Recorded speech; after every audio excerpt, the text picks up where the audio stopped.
Hey there guys, it's your good pal Wiggly, and welcome back to more Let's Play Phoenix Wright Ace Attorney Justice for All Blind. In the last episode, we figured out basically everything there is to know about this case. And in this episode, we just have to prove it in a court of law. Let's get into it. I'm so fucking stoked, dude. I haven't felt this way since the end of Rise from the Ashes.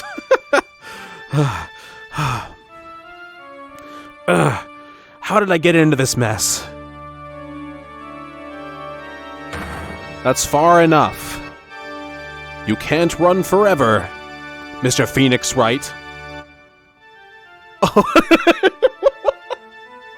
We're back to this? What have I done wrong?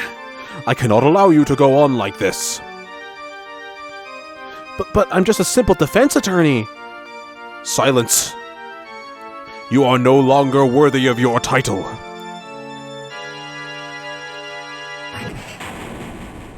I didn't expect a callback to that. I expected that to be a one-time gag. I've had this dream before, someplace, some time ago. As if this day was written into my destiny. Today, I'll stand in court as a lawyer. To prove a killer innocent. No, you won't. Don't you remember? Maya said she'll never forgive you. You can't live with that.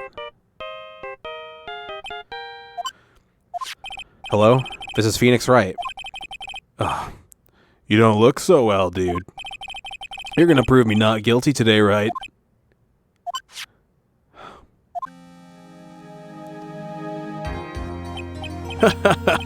If you please, Mr. Lawyer. Remember, it's not just me. Your precious friend's life is riding on today's verdict, too. Now listen up. You'd better get it on guard a guilty sentence, okay? If you get that creepy slime bag and not guilty, I'll never forgive you.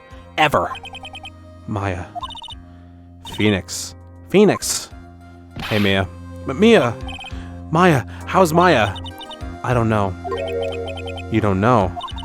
She hasn't tried to channel me since yesterday. Mia, what am I supposed to do? Well, like I said, for a lawyer, the worst of times are when you have to force your biggest smiles. But, you can't give up. There's still some hope left. Stop it, please. There's nothing left. Not here, not anywhere. It's that accursed on guard again. Will you leave me alone? Look, don't call me anymore, I mean it. You really mean that? You're really mean, pal. Gumshoe? Gumshoe! I'm really sorry. Where are you? Hey, let me join the investigation. Yeah! Let me join the investigation team. We're chasing after the killer, pal. Then, you have some sort of lead? Sorry, but right now we've got 0 leads on the guy. But we're not going to give up. Gumshoe. Until the trial is over, until the verdict is handed down, we're going to do everything we can to find the killer. If we can get Maya out, then you can get on guard the guilty verdict he deserves, pal. You're such a fucking bro. I love Gumshoe so much. Oh god, I'm tearing up. Why am I tearing up over Gumshoe? Fuck me. Ugh, that's true. I could do that if they found Maya first. You got that? So you have to do whatever you can to make the trial last longer. Okay. I have to make the trial last longer? If you go at Mr. Edgeworth with everything you've got, then you two can draw it out. Oh, now I get it. I believe in you, pal. You and Mr. Edgeworth can do it. So, believe in us. We're going to give it all we've got, just like you. I love Gumshoe so much. Got it. Thanks, Gumshoe. Hey, Phoenix. You understand now, don't you? You have something money will never be able to buy. Friendship. Oh my god, it's so cheesy, but it's so good. It's the strongest weapon in the world, and you have it in abundance. Yeah. Why am I tearing up over just tiny writing like this? What's wrong with me? Looks like we're coming to an end. I have to make the trial last as long as I can. Gumshoe will come through, I know it.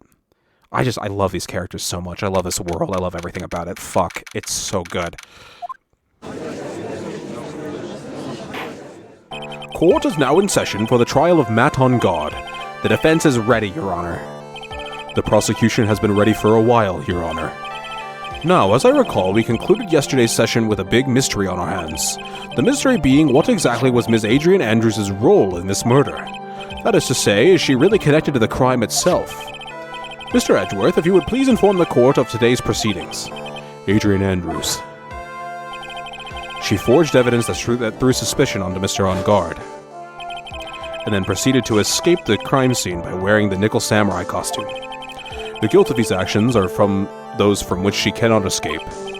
Then you're saying that she is guilty after all? I'm not finished, Your Honor. Ms. Andrews has nothing to do with committing the actual murder. I would like to direct the court's attention to this card. What is that? It looks like a shell. This is the calling card of a certain assassin. Assassin, you say? Yes, Juan Corrida was killed by a professional assassin, and the person who hired the assassin, his client so to speak, is Matt On Guard. What a surprising turn of events! I would think it's become commonplace by now, Your Honor. True. I know what's going on in this time. I know what's going on this time. So I know that everything Edgeworth has said is true. But we still have to hold out as long as we can. Oh man, we're just arguing for argument's sake here? Okay. At least until Maya's safe and sound. I wonder how the trial will turn out today. Now then, please call your first witness, Mr. Edgeworth. The prosecution calls the defendant's mentor, Mr. Will Powers, to the stand. Alright, Will. Now then, witness, your name and occupation, please. Oh, okay. I'm, Will Powers. I'm a poor, underpaid action star. And what is your relation to the defendant? Well, I guess I'm sort of a lousy mentor to him in a way, yeah. Mr. Powers, please, you don't need to put yourself down so much. Oh, sorry. Well, but I'm just kind of a nothing sort of guy. Man, come on! Perk up! On the night of the murder, you visited the defendant's room. Is this correct? Yes. I didn't know that. I didn't know that either. What's going on with this? But you know, I didn't actually get to see Matt when I went. All you need to do is answer what you're asked. Now then, I would like you to please testify about when you went to Mr. On Guard's room.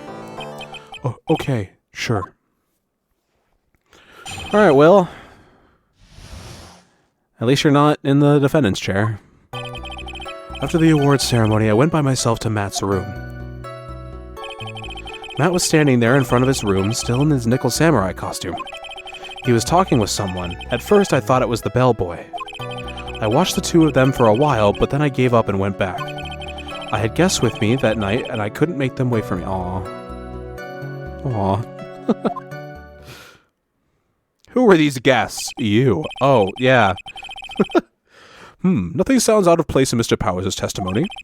And talking with the bellboy is no big deal, except it is a huge deal. If one assumes that the person Mr. On Guard was speaking with was an ordinary bellboy. What are you implying? Well, Mr. Wright, let's have your cross-examination, shall we? Looks like we're in another sticky situation. Huh? A trap. Can't you smell it, Phoenix? But for us to find out more, we're just going to have to charge in head first, right? Yep. As per usual, let's press on everything. After the award ceremony, I went by myself to Matt's room.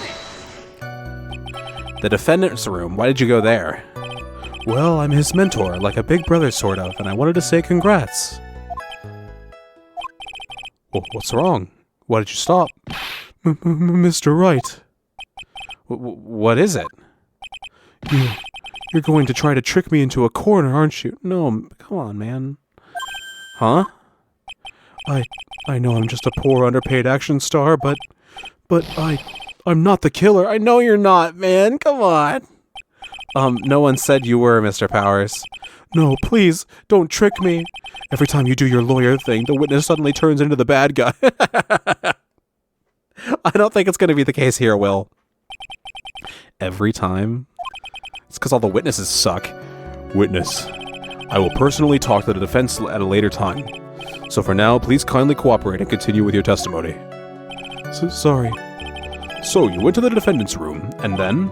Hey, wait a minute. When and how did I suddenly turn into the bad guy here? Poor Will. Matt was standing there in front of his room, still in his nickel samurai costume. Are you sure that was Matt on guard? Yeah, I'm sure. He wasn't wearing the nickel samurai mask then. If that's the case, then he really can't be mistaken. And? What was the defendant doing, standing in front of his own room? He was talking with someone at first. I thought it was the bellboy. At first? What do you mean by that? Well, he was in a bellboyish uniform and had a bottle of juice on a tray. Okay. And is that in the crime photo? It sure is. It's there for a reason. Remember that. Okay. Brain's working. Sounds like an ordinary bellboy to me. Yeah, but I didn't think he was a normal bellboy. And why was that? Why did I think that, Mr. Wright? How am I supposed to know? Sorry, but I just can't remember right now. Sorry. I guess I'm going to have to wait patiently on this one. I watched the two of them for a while, but then I gave up and went back. You saw the two of them, the bellboy and the defendant, together, correct? Yeah, the bellboy just wanted to say congrats. Now, while you were watching the two of them, did you notice anything strange? You know, I did feel something weird. I think it was because Matt, well, he gave the bellboy a tip. A tip? That's a perfectly normal thing to do. So how long did you watch the two of them? Not more than a minute or two, I think. Okay. I guessed with me that night and I couldn't make them wait for me. So who are these guests you're talking about? Okay, I actually called this, okay. You guys, of course. You and Maya and Little Pearl. I thought it would be really rude since I invited you guys if I disappeared on you. So I went back to my seat pretty soon after seeing Matt in the hallway. This is like squeezing water from a stone. It's probably pointless to press further. Do you remember this incident? Did Mr. Powers leave his seat that night? I don't remember that happening at all. Maya was making such a racket in her hyper state. I ended up focusing on her. I see. In any case, from his story, he probably wasn't gone for very long. After the award ceremony, I went by myself to my room. Alright. It was telling me to, like, wait on this. Is there more information? At first, what do you mean by that? I didn't think he was a normal bellboy, and why was that? Why did I think that? Hey, how was I supposed to know? Hey, wait a second. Actually, Mr. Powers, whoa, okay, there actually is new dialogue here. Okay. I was just trying to reread it to see, because it was a weird conversation, but hey, if I figured it out, I figured it out. Let's go. Actually, Mr. Powers, only a few minutes ago you stated... you know, I did feel something weird. I think it was because Matt, well, he gave the bellboy a tip. That's interesting. That's a new type of, like, gameplay thing that we've never done before, where we have to press on a different statement in order to get more information on a previous statement press. That's cool. Okay. Could it be that you felt something strange about the tip-giving incident itself? Ah, yeah, that's it. You really know your job. Mr. Edgeworth. Yes, Your Honor. This bellboy, he wasn't an ordinary one, was he? Perhaps we should let the witness tell us. Very well. Mr. Powers, please amend your testimony. You mean about the bellboy, right? Okay. Matt gave the bellboy a tip. Okay. So he gave the bellboy a tip. What's so strange about that? Well, you see, Matt's not a poor penny pincher like me. I was trying to figure out how much it was because the tip really shocked me. How much it was? But that's when something even more surprising happened. The bellboy was putting the tip he got in his pocket. And that's when I got my first good look at the guy's face. Okay. I was really shocked. I'm afraid I don't follow at all. It sounds like Mr. Powers was surprised twice by this event. I wonder which of his shocking moments I should ask about. The bellboy's face. Sounds more important. What was so shocking about the bellboy's face, Mr. Powers? Well, he wasn't exactly a boy, more like an old gramps. I hope you know that discrimination towards old men is a no-no in my court. No, that's not what I meant at all. In the smack middle of the guy's face, there was a line of stitches. A line of stitches. Yeah, and it went straight from the tippy top of his head to the bottom of his chin. Almost like if that thread snapped, all the stuff in his head would come spilling out. Ah! He was there, at OnGuard's house. He was that butler. What is it, Mr. Wright? Nothing, Your Honor. So that means OnGuard was talking with DeKiller then. If that fact were to be exposed, OnGuard would be declared guilty in a blink. Phoenix, you had to play dumb here. Pretend you don't know anything. Yes, Chief. You sure you don't have anything you would like to say, Mr. Wright? Huh? What did you just say, Your Honor? Nothing, Mr. Wright. Nothing. We're just going around and around in circles. Now then, Mr. Powers, please continue with your testimony.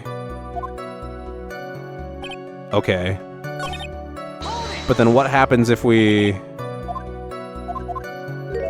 talk about the tip?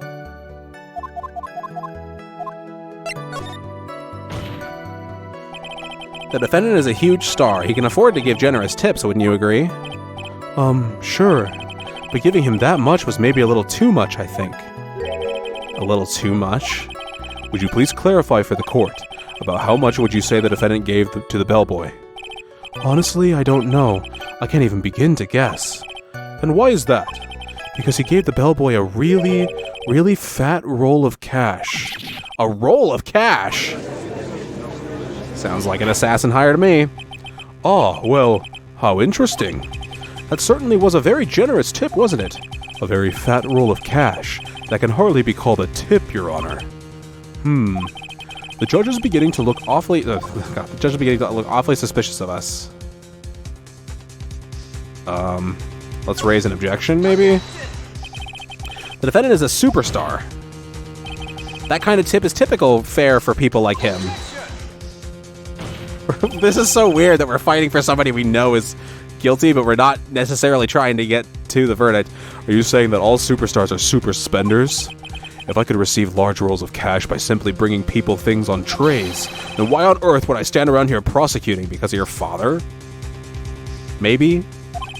He's got a point. I don't even get paid, let alone rolls of cash for all my hard work. That's true. You usually end up with your clients like a favor. So supposing that a roll of cash was not a tip, then what was it? Payment, Your Honor. Payment? Isn't it obvious? For the murder of Mr. Juan Corrida. Then the bellboy the witness saw. Yes, he was the assassin. Hold your horses now. Mr. Edgeworth, you don't have any proof of this, do you? Have I ever been unprepared to support my claims, Your Honor? I have here the card Shelley DeKiller left at the scene of the crime. Shelley DeKiller? He is the person the police's special investigations team has been chasing for ages. I am certain that the person the witness saw was this very assassin, Shelley DeKiller. Really? What's wrong, Mr. Powers? No, nothing. Something just clicked in my head and I think I just figured something out. Please. Oh? Actually, I saw that bellboy again later on that night, sir. What? Come on, Powers. Mr. Powers, please testify. Tell us what you saw. Yes, sir. Right away. Okay, the second time. This time, it was in that hallway because I had to go to the bathroom. And that's when that bellboy I saw earlier came out of the room. Of course, when I say room, I mean Juan Corrida's room. Now that I think about it, that bellboy did seem kinda out of place. Yeah, so he had to be the assassin, I'm sure of it. I mean... Thank you very much. That is all we needed for now. Huh? But I'm not done. There's still more. Let us first establish that the bellboy was truly Mr. DeKiller, then we shall see. So the bellboy came out of the victim's room. And if that bellboy really was the assassin, then I think the answer is fairly obvious. That would be correct, Your Honor. Well, Mr. Wright, I believe it is your turn to entertain and make us laugh. This is no laughing matter. Okay, I have to remember that we're stalling. We're trying to still pretend that we're trying to prove our client innocent. This time I was in the hallway because I had to go to the bathroom. And what time was it? Oh, well, I don't remember. The award ceremony ended around 8 p.m., right? And I went to Matt's room pretty soon after that, and then I came back. And then I went to the bathroom. So I guess maybe it was around 8:10 p.m. by that time. You're not one for details, are you, Mr. Powers? Sorry. I thought I could maybe catch Matt and say my congrats. That's when that bellboy I saw earlier came out of the room. Are you sure it was the same bellboy? Yeah. How could you tell? All the bellboys wear the same uniform, after all. But you see, well, he had those stitches in his face. Ugh. So I'm sure it's the same guy that was talking with Matt. So which room did the bellboy come out of? Of course, when I say room, I mean Juan Corrida's room. The victim's room, huh? Yeah, the one with all the really pretty flowers and teddy bears. It was Juan's room, alright. Words cannot describe how screwed I am. Let's continue with the testimony, shall we? The bellboy did seem kind of out of place. So what exactly was so out of place about him? Right. Why the insipid grin? Maybe because I have no idea what damaging thing he's going to say next? Well, the bellboy was empty-handed. Empty-handed? That bellboy was one of those room service people, right? But he wasn't pushing a cart, and he wasn't holding a tray, either. You'd call that a little strange, too, wouldn't you? I agree that it's a bit strange, Mr. Powers. Kinda, maybe? No, not really. But is it really that unusual for a bellboy to be empty-handed? What should I do? Should I let Mr. Powers' testimony slide, or... Like, he dropped a tray off in Juan's room. Like, if we're trying to get into the headset of prolonging the trial and making things not go forward, and we're trying to be like, no, there's no way it could have been a assassin that he hired. There's nothing strange or unusual about an empty-handed bellboy. But there really, really is. There really, really isn't. If you two are done being school children, bellboys are for room service. There's no reason for them to be empty-handed, ever. Your Honor, I ask the witness's previous statement to be supplanted with this new one. Edgeworth. Are you going to do whatever you can to make the bellboy look suspicious? I see, very well. This court recognizes and grants the prosecution's request. Mr. Powers, if you could amend your testimony, please. Yes, sir. It's so weird that we know exactly what happened, but we can't. We don't want it to happen. I thought it was kind of strange for a bellboy to come out of a guest room empty-handed. Well, it's not strange because he delivered a glass of wine. Oh, yeah, I'm on fire. Let's go. Mr. Powers. Yes. You're easily influenced by other people's words, aren't you? As soon as you heard that the bellboy might have been the killer, you got caught up in believing it must be true. But, isn't he really suspicious? He's got all those stitches and... So, a baseball has stitches. Are you saying all baseballs are suspicious because they have stitches? This is so stupid. Well, there's also... what about him being empty-handed? I would like to ask the court to please take a look here. This is the crime scene. There's a wine glass sitting next to Mr. Corrida's body. The liquid inside this glass is tomato juice. And now, if you would look at what is on top of the table in the lower right corner here, anyone can clearly see that it is a tray with a bottle of tomato juice on it. The bellboy had just brought this to Mr. Corrida's room. He left the tray in the room, which is why he was empty-handed when he left. But that would mean that the bellboy had seen and left a dead body in the room. But can you prove that Mr. Corrida was already dead at that time? Mr. Edgeworth? Yes. I blame you for leading me down this route. I'm terribly sorry. What is with him? Why is he laughing? Witness, isn't there one more thing you would like to share with us? Is there? The bellboy was empty-handed. Or should I say empty-handed? I recall you had something interesting to say about his hands. Oh yeah, I almost forgot. Huh? What? That bellboy. He was wearing gloves. Gloves? Yeah, pitch black leather. Ooh, okay. All the other bellboys don't wear gloves like that, right? Black leather gloves. Why didn't you mention them earlier? Sorry, it slipped my mind. Boy, does this make the bellboy look really suspicious. Alright, gotta focus. I can't get lax here. So what if he had gloves? A lot of bellboys wear gloves. Come on, Mr. Wright. That bellboy was wearing black leather ones. So? A football is made of leather. Why are we doing this? Are you saying all footballs are suspicious because they are made of leather? But that man, he received a large roll of cash from the defendant, and then he was seen leaving the crime wearing black leather gloves.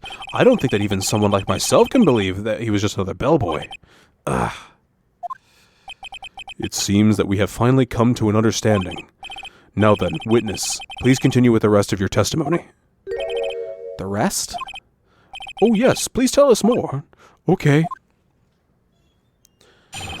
Their second meeting, okay. After leaving Juan's room, the bellboy went and knocked on Matt's door just like that.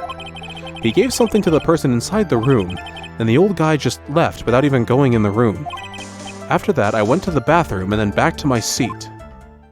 What? So the bellboy, after leaving the crime scene, next went to the defendant's room. Yeah, I kind of saw all that by accident. Some accident? I'd say you saw too much. And all of it was suspicious to high heaven. I think it's safe to say that we can no longer consider this bellboy to be normal. Yeah, I mean, you're right, but I gotta prolong the trial. Now then, let's get started, shall we? Mr. Wright, your cross-examination, please. Yes, Your Honor. Okay. After leaving Juan's room, the bellboy went and knocked on Matt's door just like that. Is that what you saw while you were busy spying? Excuse me. I may be a poor underpaid action star, but even I wouldn't stoop to spying. Well, I think the point is, where did you watch all this from, Mr. Powers? Oh, from the door of the bathroom with my left eye, in a sort of sneaky spy-like... I knew he was spying. Please, does it really matter if he was doing it over or underhandedly? What did the bellboy do next? That's all I care to know. He gave something to the person inside the room. What? I said hold it. Okay. That's better. What kind of statement is that? Please elaborate and give us a few more details. Oh, okay. I should probably ask him only one question at a time. What did he give him? If he came out of the room empty-handed, then what did he give him? He gave something to this person? Yeah. And what was this something? If I remembered what it was, I wouldn't be calling it a something, would I? But this implies that something was removed from the scene of the crime. Are you sure you really can't remember, Mr. Powers? I think it was something kind of small. This is an incredibly crucial piece of information. Please try to remember what it was. I'll try. In the meantime, let's talk of another point, namely what the bellboy did next. Oh, so after he gave the person inside the room the thing, then the old guy just left without even going into the room. Where did this bellboy go after he left Mr. Onguard's room? He opened the door to Viola Hall, went in there, and who knows after that, right? I do. After that, I went back to the bathroom and then back to my seat. Did you see anything strange, suspicious, or just out of the ordinary at that time? Oh yeah, I saw this one thing. That one thing. What? You saw something else? There was this jittery alien with a ray gun. I was watching Juan's door like some... It was watching Juan's door like some sort of stalker. I think we can forget all about the alien. Well, Mr. Powers' testimony just now was as vague as his first. It's a little troublesome, isn't it? But I'm sure if you press him enough, everything will become clearer. Although, that just makes it harder on us, doesn't it? Talk about a lose-lose situation. Okay. Let's press on the other two options. That's better. What kind of statement was that? Alright. About the person inside. So who took this something the bellboy handed off? Actually, I don't know. What do you mean? I'm sorry, but I only saw the person's arm. Only an arm. And you're saying you didn't see the person's face? Yeah. I would like to summarize the testimony up to this point, if you don't mind. When the bellboy left the crime scene, he immediately went to the defendant's room. There, he handed a small item of some sort to the person inside. As for the person who received the item, all you could see was the person's arm. Yes, it was just like that. Mr. Edgeworth, is all this really that important? Of course, Your Honor. I think this is of the utmost importance. This is when whatever was removed from the crime scene was handed over to the client. Mr. Powers, please try to remember what it was the bellboy handed off. Well, let's see. I think it was... No. If you remember, please add it to your testimony. Yes, sir. If I saw it again, I could say for sure, but I think it was some sort of wooden statue. You mean like this wooden statue? Let's go. Okay.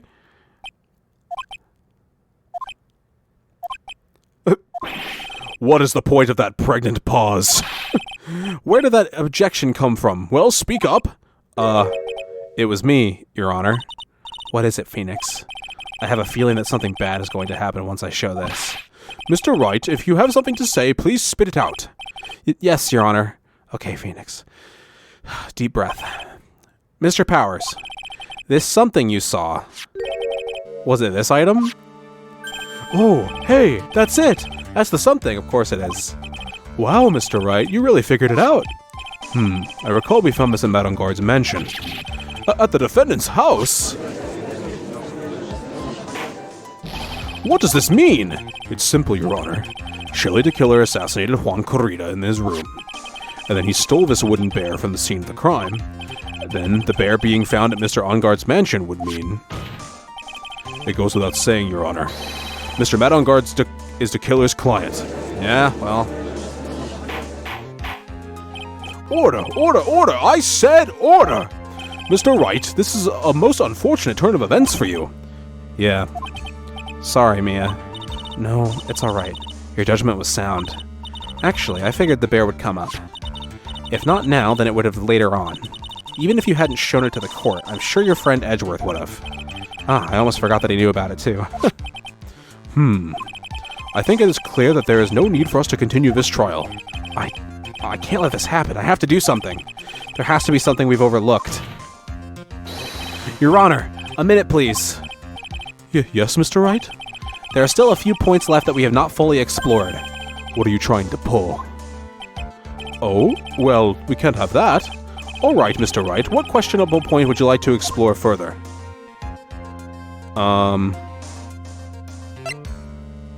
The bear itself? Maybe? It's kind of weird, it has cuts in it. I think it's fairly obvious that the bear itself is very questionable. The bear, Mr. Wright? It was found at Mr. Engarde's mansion. However, Mr. Engarde was arrested at the hotel that night, which means that since the murder occurred, he has not had a chance to go home. Oh. I think Your Honor has already figured out what I'm trying to say. That's an interesting point. Yeah. It is not possible that it was Mr. Engarde who took this bear to his mansion. Why, that's very true. We didn't consider that point, Mr. Wright. There was no way, time-wise, for the defendant to have taken this bear home. Disaster averted, it looks, of course. You haven't gotten the best of me yet, Mr. Wright. Huh? I remember it clear as day. I remember what you muttered to yourself at Engarde's mansion. We have this area completely surrounded. There is no way for him to escape. I can't believe it. That butler. All this time, he was the killer. Yep, there we go. The killer and Engarde were working together, so to speak. And the killer was hiding at Engarde's mansion, as its butler. What a bold move. The bear figurine was brought back to Engarde's mansion by the killer himself. When it looked like he was about to be arrested, Engarde had him do so. I assume because it would have been a bad had the police found it during their investigation.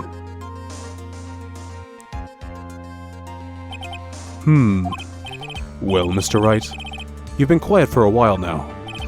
This is too much. Isn't there anything I can attack at all? I have to try. I have to find something else. What will you do now, Mr. Wright? Do you plan to... I plan to expose a clearly shaky place in Mr. Powers' testimony. What? There is still another one? There is indeed, Your Honor, and it's quite a questionable point. What are you talking about? What are you trying to pull? Oh, well, we can't have that. All right, Mr. Wright, what questionable point would you like to explore further? The bear? Who received it? Who got it? We don't know for sure. This is so weird. There was one thing in Mr. Powers' testimony that was very unclear, and it is the identity of the person who received the bear. He gave something to the person inside the room. I'm sorry, but I only saw the person's arm.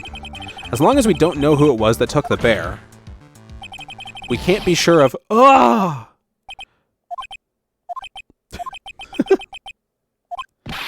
What is it, Mr. Powers? If you're going to scream like that, then at least give us a good reason why. Yeah, sorry. Actually, so, I remembered. I remembered who took the bear. What? Really? I mean, I only saw his arm. But, the arm... It was a Nickel Samurai's arm, I swear it. You've gotta be kidding! Are you sure of that, Mr. Powers? Yeah, I'm sure it was the Nickel Samurai. Powers, please. Order! It looks like you've dug your own grave yet again. How many times is that today? I've lost count. So the person who took in this little bear was the Nickel Samurai. And as we all know, Matt on guard is the Nickel Samurai. Thanks to the defense, we've made that all clearer. I think we've heard enough. We know now why this bear figurine was at the defendant's mansion, as well as who it was that received the bear from the assassin in his room. Everything has become very clear. The client who hired the assassin to commit the murder was Mr. Matt on guard. I see no reason for this trial to continue. Therefore, I will now hand down my verdict. Thank you, Your Honor, for your understanding. You see, Mr. Wright, you could not win against the truth, could you? I knew it would turn out this way. After all, what Edgeworth has stated is the truth. Any last objections, Mr. Wright? Well, do I? What should I do? God. We have to. I will now announce my... God. Okay. There's only one way for me to drag this trial out. The only thing I have left is this one dirty trick. Your Honor, right now we have these two reasons to believe my client is the assassin's client. Reason number one, he accepted the bear figurine from the assassin. Reason number two, that very same figurine was found at On Guard Mansion. However, it's possible this is all the work of a certain other person. What are you saying? What I am saying is, it's possible a different person is the killer's real client. Oh God, are we gonna implicate Andrews? Really? The real client? Yes.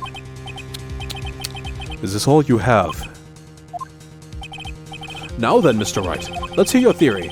Who do you say is the killer's real client and therefore the real murderer? I feel so bad about this, though.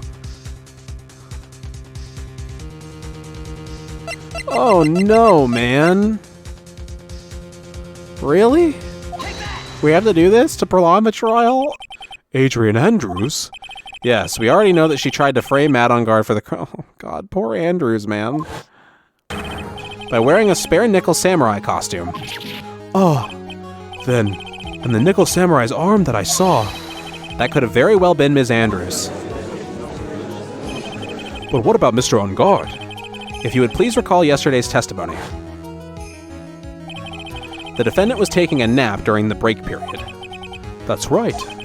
Then, finding this figure at Mr. On Guard's mansion. It was a well-laid trap set by Ms. Andrews. Mr. Edgeworth, what is your opinion on this? I can't even begin to count the flaws in the defense's logic. Besides which, there is no evidence to support it. However, I can't fully discount its possibility either. What is with this trial? Come on, anyone can tell On Guard did it. I can't believe the defense would go so far. Yeah, unbelievable. It's not something petty. It's a murder of all things. This is to save Maya. Oh my God, Phoenix. Even if the whole world turns against me, this is one fight I can't give up on. Order! All disruptive parties will be forced to leave the courtroom. Your Honor. For the benefit of the defense, I'm willing to play along with his what-if game. His what-if game, Mr. Edgeworth. The prosecution is prepared to challenge the defense's theory. Mr. Wright, even you must have thought it strange and wondered, why would the criminal want this little wooden bear? He's right. The killer did specially bring that bear to On Guard right away. Why do you ask? Is there something special about it? Absolutely. And I'm sure that once the court knows its significance, the true killer's identity will become crystal clear. Your Honor, the prosecution calls upon a witness who will clear all doubts against Miss Andrews. And who would that be? It's quite simple, Your Honor. Miss Adrian Andrews herself. Okay, we're going back. I see. Well then, the court will take a short 10-minute recess. The prosecution will prepare its witness in that time. Yes, Your Honor. Dang, okay. Oh, no to be continued. Really, we're hopping right back into it. Oh, I knew it was a good idea to hold her hostage. Don't you agree, Mr. Lawyer? But I never thought in your desperation you tried to pin the guilt onto Adrian. I swear this demon will pay. Mr. Nick. Pearls? Where's Mia? I don't know. A really strong power suddenly called her away. What? A really strong power? Oh, Mr. Nick, your phone is... It's from Gumshoe. How's it going? Have you been hanging in there, pal? Please, Gumshoe, please tell us. Please. Yeah, sort of. So, God. Yeah, sort of. We just barely found something to latch onto. I'm too excited. Phew, that's a good, pal. And what about you? Anything yet? Have you figured out where the killer and Maya are? We still don't have any leads, but... What? We don't have any more time! If we just had one, even a single clue would be really helpful. I was only able to come this far because I kept thinking to myself, I've got to keep the trial going until Maya's been rescued. But have I just run out of luck this time? Is all our hope for naught? A tent. Huh? A tent? I could see a circus tent. Mia! It looks like Maya was unconscious until just a few... Oh my god! You were in Maya's body until just a few minutes ago. As soon as she woke up, she called for me. So it was Maya that called you away. She's locked in a dusty little room right now. But I could see a circus tent outside the window about 300 feet away. Gumshoe! Is there a circus in town right now? There's only one, pal. The Berry Big Circus. Wow, okay. We're calling back and more. Maya is somewhere within a 300-foot radius of the main tent. What? Okay, hold on a sec, pal. Hey, draw a circle on that map. About 300-foot radius for the main tent. Hurry. And? I could see a mailbox under the window just outside. Gumshoe, there's also a mailbox. Okay, what else? What else, Mia? I'm sorry, but it was a very small window. I couldn't see anything else. It felt like I was in an old office building, maybe the 3rd floor or so. I heard her. An old office building. Good stuff, pal. Okay, just hang in there. Just a little longer, pal. Wish us luck. Good luck. I'll call you later, so don't let your battery die, okay, pal? Okay. Mia, Maya's not hurt, right? She's in a pretty bad state, Phoenix. She's being starved. Oh my god. Gumshoe, please hurry. Looks like we're out of time. Are you alright, Phoenix? It's only a matter of time before Maya's rescued. I can do this. I just have to make this trial last a little longer. Oh my god, man. Oh, fuck me. Okay. Court will now reconvene. The killer, the man who murdered the victim, handed this to his client. From this, one obvious question arises. Why this particular item? I believe the answer to that question will provide us with the name of the real culprit. Now then, the prosecution calls the defendant's manager, Adrian Andrews, to the stand. Currently, the witness is accused of tampering and obstruction of justice. However, you have been called to the witness stand today to ascertain who exactly is guilty of murder. I understand. Very good. Now, have you ever seen this bear before, Ms. Andrews? Of course I have. You have seen it before. That's right. It's only natural that the witness has. Ms. Andrews, could you please enlighten the court to this bear's secrets? All right. Why does she... Why does she know about the bear? Actually, this is an elaborate puzzle. How do you know that? If you know the correct order, it can be taken apart one piece at a time. At its center is a small cavity with just enough room to store a small item. Because of its complexity, if you don't know the order, you can't open the bear. If you really can't tell that it's a small jewelry box just by looking at it. I see. So this figurine is a container of sorts, is it? Yes, looks can be deceiving, wouldn't you agree?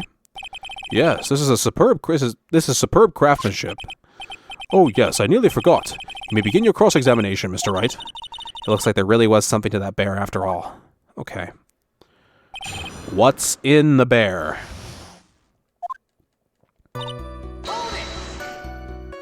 A puzzle. That's right. But it looks like an ordinary figurine. True enough. To people who don't know, I'm sure they would never guess that this was a puzzle. So what kind of puzzle is this exactly? If you know the correct order, it can be taken apart one piece at a time. So you can take it apart, and how would one go about doing that? Well, you first turn its tail to the right and then push it in. Oh, yes, I see. After that, the arms and legs are free to move and can be removed. Oh, this is most interesting. A boy and his new toy. It's like he's 5 all over again.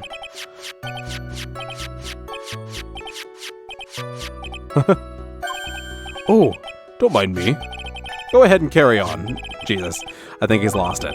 So what do you find after you take the puzzle apart? At its center is a small cavity, just enough room to store a small item. What item?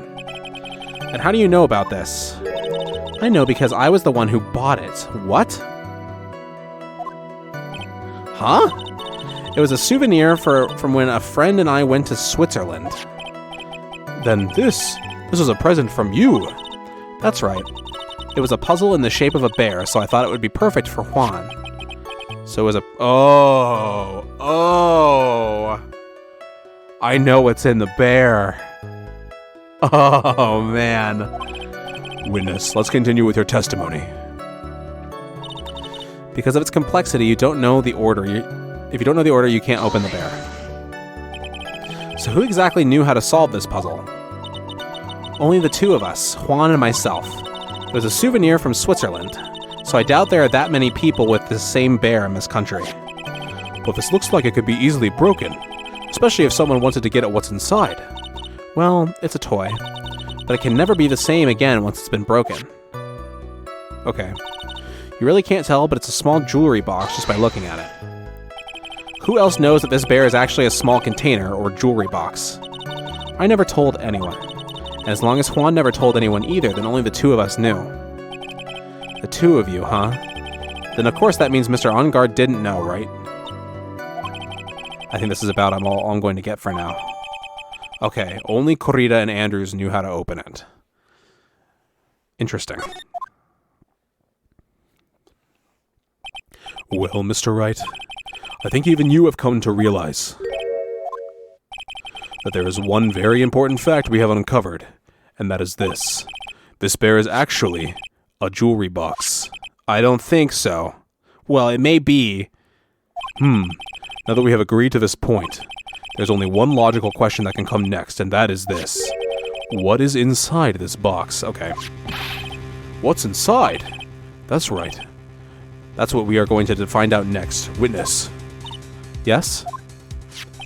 You are the only one who can open this. Please.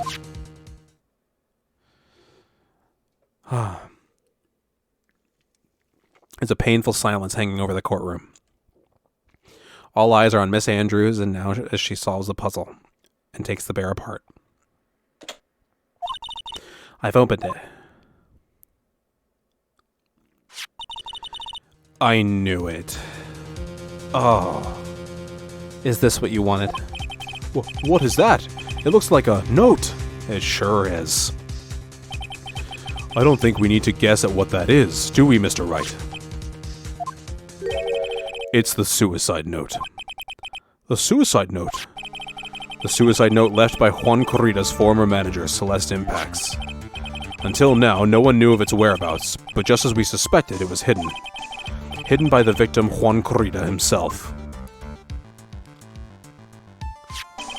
It seems Celeste Impacts had very beautiful handwriting, and she just as beautifully signed her own name on this document. It is most definitely the note she left right before she committed suicide. Order! Witness, did you know anything about this? Yes, I did. I heard all about it from Juan. When I discovered his body, I looked for the bear. I wanted to destroy the note before it became public, but I couldn't find it anywhere, because it had already been taken by the killer. Everything is going at Mr. Edgeworth's pace. So now that the suicide note has been found, what's the next logical question? What is written on the note? Yep. That's right. At least, that's what I would think. Now then, I believe it is only appropriate that the contents of this note be made known. I can't stop you, can I? Oh, I'm sorry. I'm so sorry, Andrews. I went through so much just to get my hands on it. And I was going to burn it for her sake. I'm deeply sorry, but I can't allow you to persuade me to stop. Your Honor, if you could please read the contents of the note aloud. Very well. Oh no. I feel so fucking bad for Andrews, even though she's not the greatest person in the world. Oh my god. The judge's voice rang loud and clear through the deathly silent courtroom. In her note, Celeste Impacts left us a record of all that happened to her. About being used and then thrown away by Enguarde. About being engaged to Corrida and Enguarde's role in destroying that. And about how she decided, in her despair, to end it all.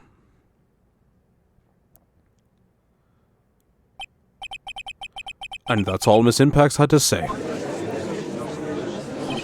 Ah, that sucks. There's one thing I would like to say here. The prosecution has no interest in slandering Mr. Enguarde. Then, what?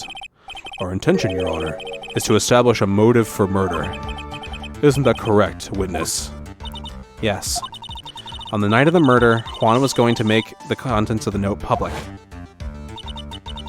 After the post-ceremony show, he was going to hold a press conference. My word! Enguarde's values above all else is refreshing like a spring breeze image, which is why he had to stop this note from being made public. Well, too late now. At any cost. It tells of Enguarde's horrible misdeeds.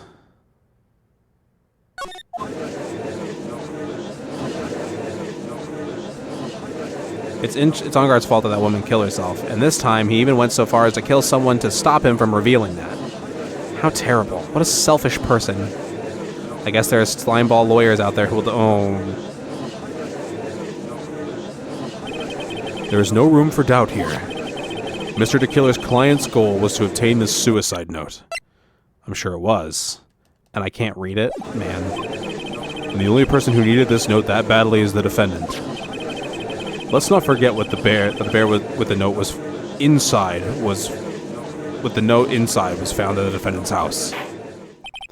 It seems that we have come to the truth at last. The defendant's motives were entirely selfish. He deserves no sympathy from anyone. How am I supposed to escape from this one? Why the hesitation, Phoenix? Gumshoe hasn't called yet, so you know what you must do.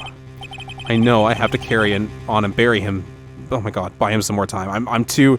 My brain is too excited by the story that I'm having trouble reading out loud.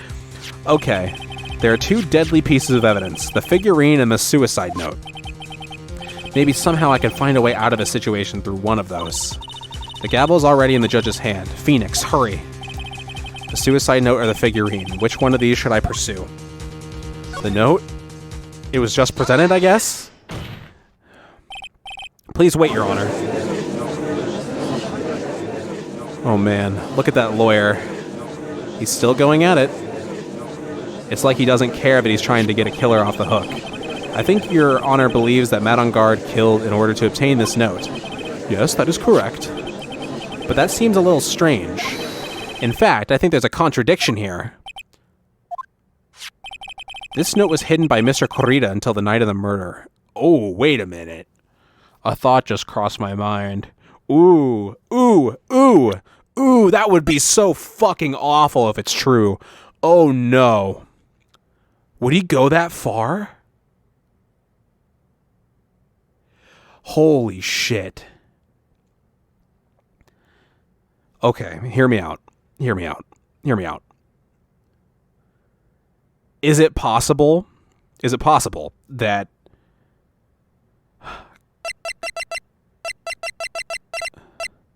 found by Juan Corrida? Was her suicide note hidden? Nobody even knows for sure if there was a note. Except Juan. Juan's the only one who has ever made contact with that note. And it just sounded like it was only about incriminating shit about On Guard and nothing else. Did Juan write this note? If he did, then oh my God. If that is where we are going, I'm gonna flip. If that is the case, I say the man on guard could not have known what was written on this note. That is true. Oh, I didn't think of it that way. I had to get that thought out there. Exactly, but did I think of it that way? But I did think of it that way, and I thought it was rather strange. No one in their right mind would kill for a note without first knowing what it said. True. Order, order, order! You make a valid point, Mr. Wright. Mr. Edgeworth, what is your opinion? Okay, I got it. It was just a flash, but I think I did rather well on this one. Unfortunately, I think he believes differently. I believe a show of appreciation is in order. Huh? The defense seems to be in love with wishing more despair upon itself. Jesus. Oh. I would like to direct the court's attention to this. What is that? It is a very small video camera, Your Honor. This type of camera is commonly used as a means of spying. Spying? What the? I thought that spy camera was in my possession. Oh. Matt on guard and the victim both thought of the other as their biggest rival. They even went so far as to use this type of item to find each other's weaknesses. And the victim, Juan Corrida, was being spied on. More? His personal life was being watched by none other than Matt on guard. I've got it figured out. I know how this works. I got it, dude. He would know what was written on the note. And he would know who wrote the note, too. Right? If he could only know about the note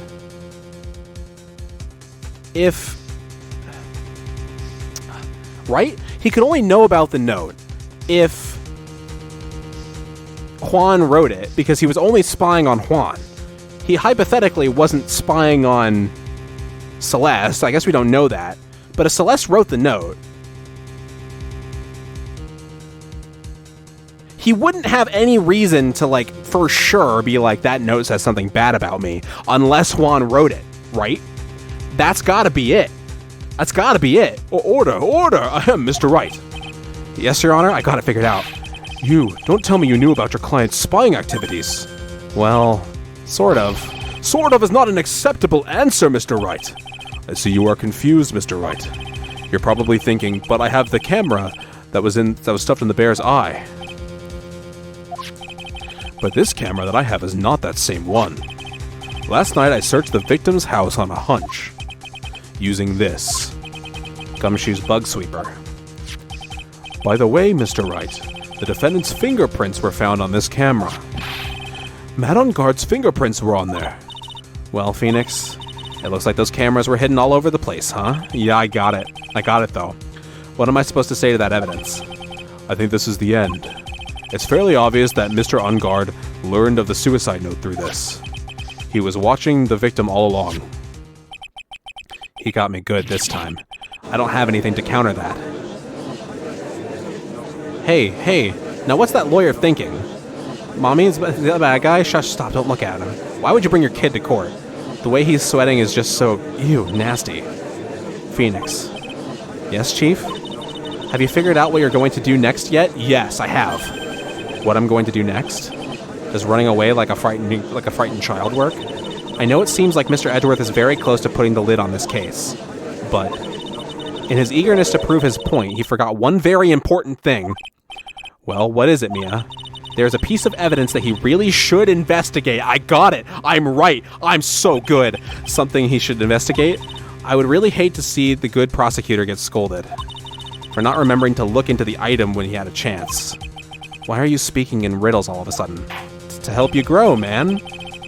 All right, I think this time we finally understand everything. Well, Mr. Wright, you don't have any further objections, do you? What is this piece of evidence that Mia's talking about? Can I figure out what it is that still needs to be looked at, or should I let it go? Present evidence, man. Come on. I have an objection, Your Honor.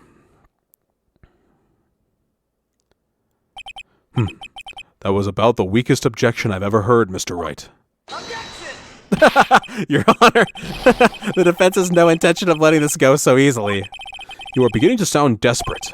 That's just your imagination, Your Honor. Mr. Edgeworth, this is not like you at all. In your eagerness to prove your point, you've forgotten one very important thing. Hey, isn't that what I just said? So, you're telling me that I forgot something. You're so close, Mr. Edgeworth. But there's something you really should examine about this piece of evidence.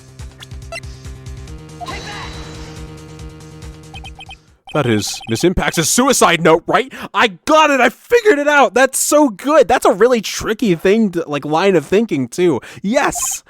Who knows? I mean, sure, this suicide note was found inside this bear. But this bear was in my possession until only a few moments ago. Which means... the handwriting on this suicide note has yet to be analyzed. Oh. So, as to whether this pivotal piece of evidence was really written by Ms. Impacts or not, that has yet to even be remotely confirmed. Mr. Wright, you can't seriously be... Mr. Wright, are you saying the suicide note is a fake? Miss Andrews, you were the one who tried to pin this murder on Mr. On Guard. Who's to say you didn't create a fake suicide note and put it into this bear? No. How dare you? Your Honor, the defense is indiscriminately accusing the witness again. There is no evidence linking the witness to the suicide note whatsoever. But if this is a fake, then the witness is the only person who could have made it. What? Recall the witness's testimony concerning this figurine. The only person other than the victim who could solve the puzzle is the witness herself. Yup. Ms. Andrews, you wrote this note, didn't you? You wrote it so you could use it to frame Matt on guard. I don't like this. No, that's not what happened. I did no such thing. Right. If you're going to pronounce this suicide note a fake, then show this court some evidence to support your theory. What? We don't have evidence, do we? Mr. Edgeworth, you were the one who presented this scrap of paper as evidence. That means the burden of proof lies with you, the prosecution. Hey, there we go. Ugh. That's enough. Mr. Edgeworth, can you confirm the handwriting on the suicide note? It is as the defense stated. The handwriting has yet to be... I'm too excited. The handwriting has yet to be analyzed. If that is the case, it seems that yet again we have reached a point where a verdict is impossible. That's impossible! This isn't good, Phoenix. The judge is going to carry this trial over one more day. I don't think Maya... Oh, God. I don't think Maya will physically be able to make it another day. I didn't want to have to do this, but I don't have a choice. I request that both the prosecution and defense further investigate. Handwriting analysis, my butt. That's just the lawyer trying to buy more time. On Guard is guilty. Look, any idiot can tell you that. I think we've reached the end of the line. Guilty. Guilty. Guilty. Guilty. Guilty. Guilty. Oh my God. No. Come on, Gumshoe. Come on. What is that sound? It's Gumshoe, please. Hello? Gumshoe? What is with him? And what's with that sigh? Where's Maya? What happened to the killer? He got away. Fuck, man. What? I'm sorry, pal. I really am. I don't know what to say. Besides, I'm sorry. I wish there was some way to make it up to you. I really do. Anyway, what's going on? We can't find his... We found his hideout, pal. But the two of them were already gone. No, man. This is terrible. I'm going to keep looking for them, pal. Don't you worry. I just need a little more time. But don't tell me we don't have any more. Guilty. Oh my god, man. No. No. Do you hear that? They're calling for his head. Mr. Wright, I can't. For us to come this far and... Oh! What is it? Let me talk to Mr. Edgeworth. I can't do that. Mr. Wright, would you please get a hold of yourself? Yes, Your Honor. I'm about to end today's proceedings. You may take your phone calls after. Hold on, Your Honor. Edgeworth, catch. Take that. Mr. Edgeworth? Please, you gotta buy us some more time. Court is in session. Oh my god, Edgeworth, come on. I'm sorry, Your Honor. You were saying? Mr. Wright, this is a court of law. I'm sorry, Your Honor, but... I am reluctant to do this. However, it appears that I have no choice but to suspend proceedings until tomorrow. You can't do it, man. This time I really can't do anything. Court is now adjourned for the day.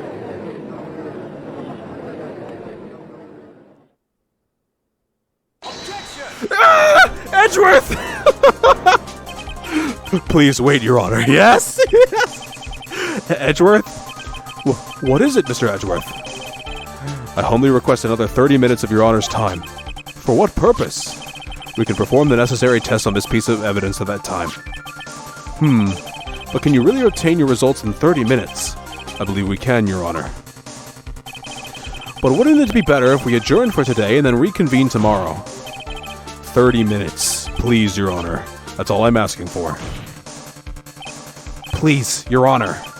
Oh my god, Gumshoe, come on. Very well. Oh, man. At the prosecution's request, the court will now take a 30-minute recess. But be advised that I will not allow another recess today. I'm not sure if this is helping or hurting us. The court will now take its final recess of the day. Oh my god. Right. Well, what's going on with Maya's situation? To kill her. Looks like he got away again. 30 minutes? We can't find her in that time. Ugh. Report. Is that Mr. Edgeworth? We don't have time, just spit it out. Right. It looks like we just missed them, sir. But the killer left a few things behind by accident in his rush to get away. A few things? Can we use any of them as evidence? Ho ho ho. I thought you'd ask, pal. I've got the things he left with me right now and I'm on my way over. Really? That's odd. Any items like that are usually sent to the crime lab first. We don't have time to wait for those guys, sir. When those guys weren't looking, I swiped the stuff and ran. What? Well, I'm not a detective anymore, so I had to. I'm really sorry, sir, but I've got to put the law on hold for now. Sounds bad. I hope he doesn't get in too much trouble over this. With my hunk of junk car, I say I'll be there in about 20 minutes, sir. Don't worry, I'll be there. Wait for me. Oh, all right. Just get here in one piece. I'm on a mission and no one can stop me now, sir. No one. I'm pulling out all the stops and running every red light. No, Gumshoe, don't do that. Items left by the murderer, huh? Maybe there's something among them that will be decisive enough to end this. No, dude. Hey, what's wrong? Detective Gumshoe, answer me. No one can stop me. Oh my god! No! What happened? It sounded like he had an accident. I'm guessing his cell phone broke as well. What was he thinking? We've got to hurry and call for help. We have no idea where he is. His cell phone is broken, and he wasn't driving a patrol- Oh my god! Oh, he wasn't driving a patrol car either, so no radio either. Also, if we don't get to those items before they do, the police will take possession of them. No, we can't let that happen. Well, if there is a way... if there is a way we can find out where he is, then we stand a chance. Why oh why did Gumshoe have to get into an accident now? Is there any way to find out exactly where he is at this moment? There sure is! That's right, there is a way. What? How? I'm sure we can find out where Detective Gumshoe is through this. The Von Karma has a tracker device on him. Why are you bringing up Francisca at a time like this? Oh, I see. I'll try to get in contact with her. The chances are slim, but she's all we have. Francisca. Will she even want to help us? Edgeworth. What is it? I don't have any right to judge anyone ever again. I know my client is guilty, but what I'm doing now, I'm pinning the guilt onto someone totally innocent and using the evidence to do so. It might be my turn to say, Defense Attorney Phoenix Wright chooses death. Right. It doesn't suit someone like you to cry useless tears. Whether you did your job well or not, that can only be seen after the verdict has been decided. The verdict. Is Prosecutor Edgeworth here? Yes, bailiff. There's a phone call for you, sir. They said it was extremely urgent. They're probably finished with the handwriting analysis. I have to go take this call. In the meantime, think hard about what it is you must do. Oh my god. These cliffhangers, dude. Come on, Von Karma. Please. Please. I gotta finish it. This has gotta be the end, right? There's no way this goes on any further. Oh my god. Thank you all for watching this episode of Let's Play Phoenix Wright Ace Attorney Justice for All Blind. I've been Guildmaster Wiggly. If you enjoyed the video, please consider giving it a like. If you're new, consider subscribing. If you want to follow my social storage, I'm going to in the description. And I hope to see you all in the next one when I finish the damn game. Let's go. Let's go.